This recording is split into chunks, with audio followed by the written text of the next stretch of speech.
Going in there. America hasn't just been in charge, it's been doing most of the work. With the Tomahawk strikes, America has fired 168, other allies 7. With the sorties, the US has flown 449, the allies 310. Some question if America can lower its profile. The goal is to make that role as modest as possible and to make us supporting. And the question is, going forward, if this doesn't play out according to plan, is that really sustainable? Is that really possible? That this operation will succeed without strong U.S. leadership and a strong U.S. role? The world is so used to American gunboat diplomacy that its desire not to be out front leaves uncertainty in its wake. The Bataan leaves port and steams towards the Mediterranean and Libya.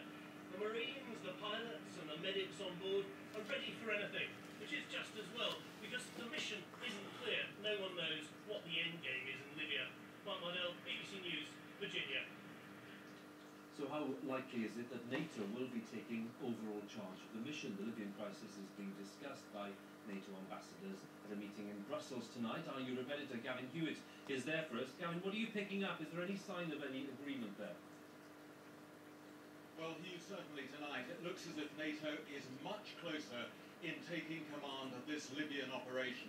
Indeed, it looks as if possibly as early as this weekend that NATO might take over from the United States. All day there have been phone calls between the foreign ministers of Britain and France and also of Turkey and the United States, trying particularly to get Turkey on board. Now, what seems to be emerging is that NATO will take over operational control of things like the no-fly zone and attacks on Gaddafi's forces. But there will also be a steering committee made up not just of NATO ambassadors, but of some of those ministers from, for instance, those Arab countries that have supported the coalition.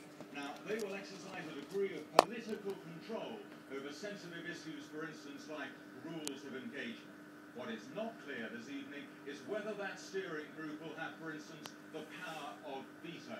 But certainly what we're hearing tonight is that we are much, much closer to a deal that will essentially put NATO in command and control of this operation. Hugh.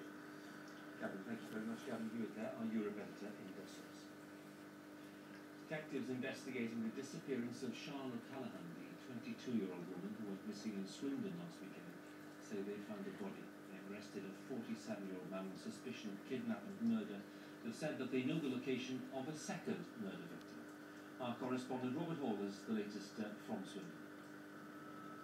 Deep in the countryside near the Oxfordshire town of Wantage, the scenes that Sian O'Callaghan's family had dreaded.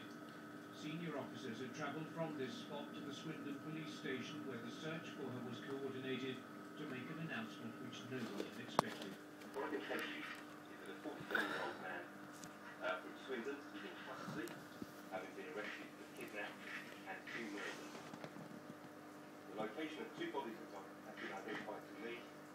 It's just mad, innit? One of which has yet to be identified formally, but I'm quite clear is Sian. 4 days after Sian's disappearance, this has been a day of intense police activity.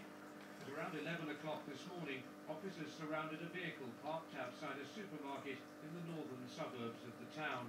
I just saw a man being arrested What? and Shrimp. put into a car. One of the policemen had gloves, forensic gloves. It's getting all the crap off it, isn't it? It was Toyota.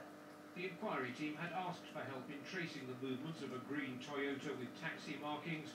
The vehicle now being examined appears to fit that description. By early afternoon, searches were underway at 2 further locations in Swindon. Forensic teams working at the offices of a local taxi firm and at a terraced house east of the town centre, where the man now in custody is believed to have been living.